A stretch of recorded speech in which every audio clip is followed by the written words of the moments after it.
Hello everyone, welcome to the video. It's just going to be a couple climbs from the month of June that I really enjoyed at the Blockhouse gyms in Sydney. So that was just a bit of b-roll from outside the Marrickville gym.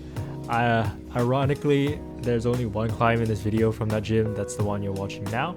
It's a bit of a climb coordination move sort of thing where you have to jump sideways to a volume, and there's a pinch there. I fell off, and from the angle you can't really see it, but thank God I did some b-roll of this climb. Like you'll see in later videos, I did not do any b-roll of the climb at all, but yeah, you saw the pinch right there. It's pretty thick. I got the move not as clean as I wanted to. I kind of like slipped and didn't go as far as I expected, but I still stuck it. I think you know, not going all the way was actually part of the reason why I did stick it. Here's my next attempt. So there's a hold on the right that I kind of just started skipping because it was pretty much useless for me. I was able to make that move with the undercling over there. So this time I nailed the move again, and I managed to shift my body position over to the left. And this is where you have to kind of step onto the volume and go up for that little crimp last finish match. Boom. That is a send. Moving on to the gym in Leichhardt.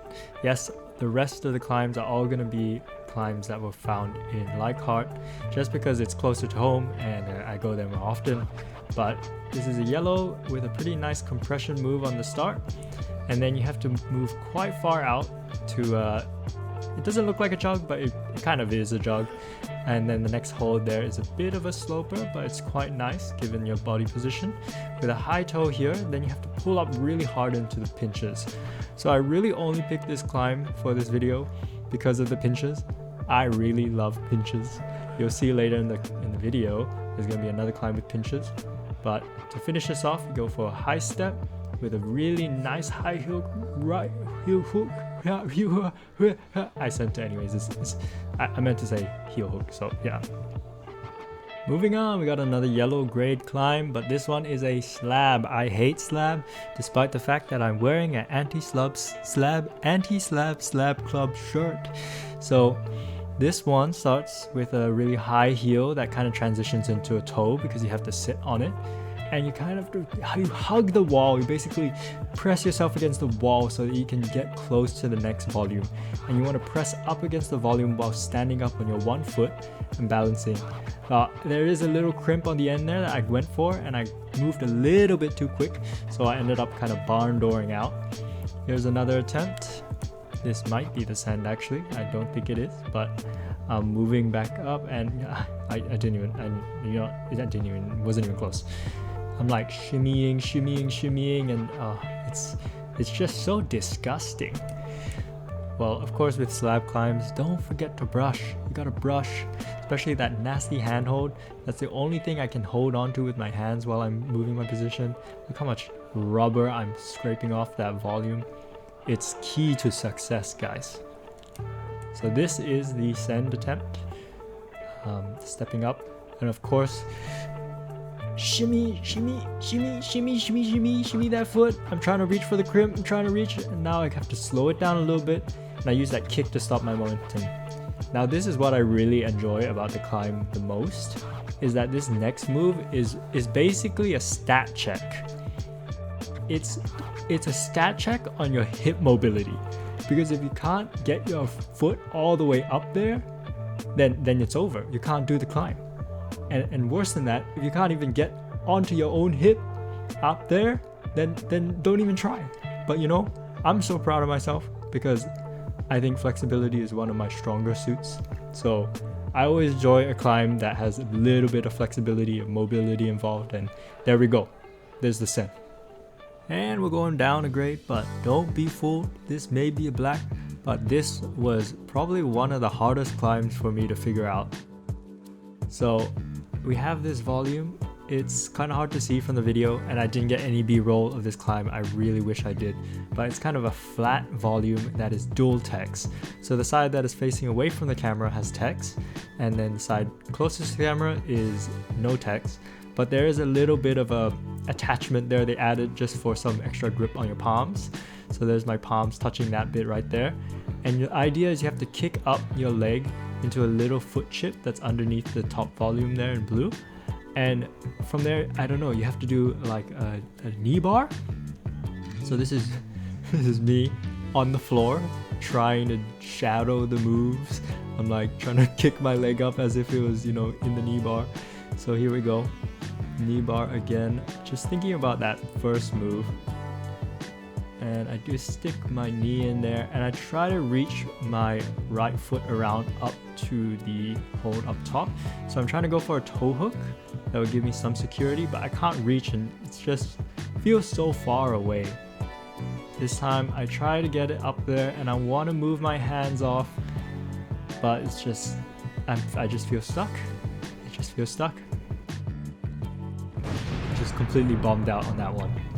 Now in this attempt, I tried to use my left knee for the knee bar instead, but it was just not even close to being progress. So I switched it back to my right knee as a knee bar. I'm not even knee barring here until now. And I do manage to get my left hand onto the crimp, but I drop my right foot before I do anything else and it kind of just sends me off the wall. And then in this attempt, I make sure that after I bring my left hand to the crimp right there, I bring my right foot up to match the toe hook instead of just dropping it.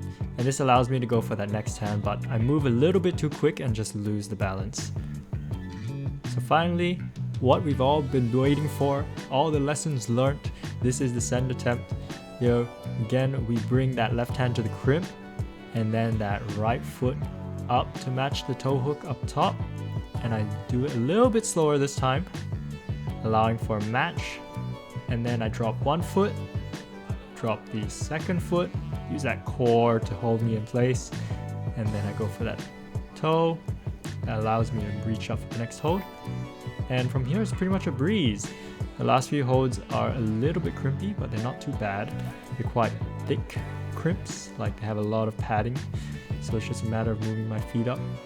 Good observation from our friend over there on the left, a stranger noticing he might be climbing into my path, but there is the send.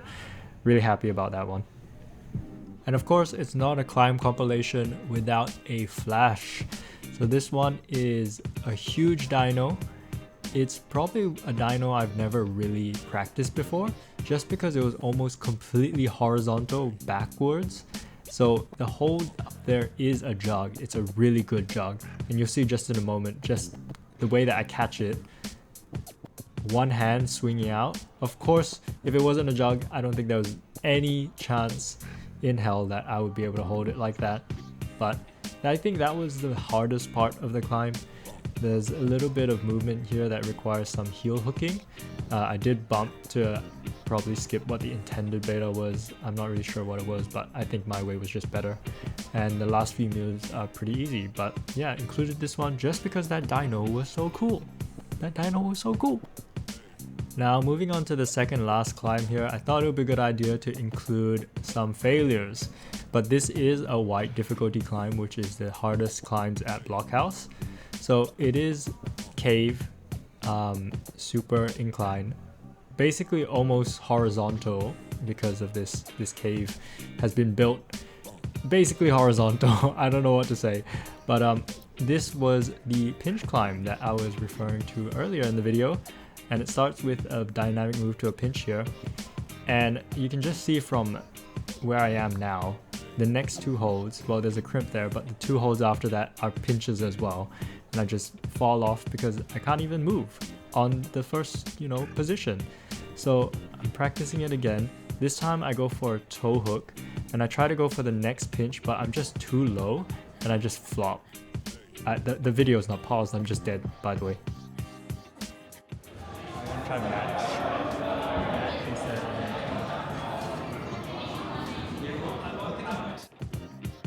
So this time I match to the pinch and I go out for the crimp and it's just flopping.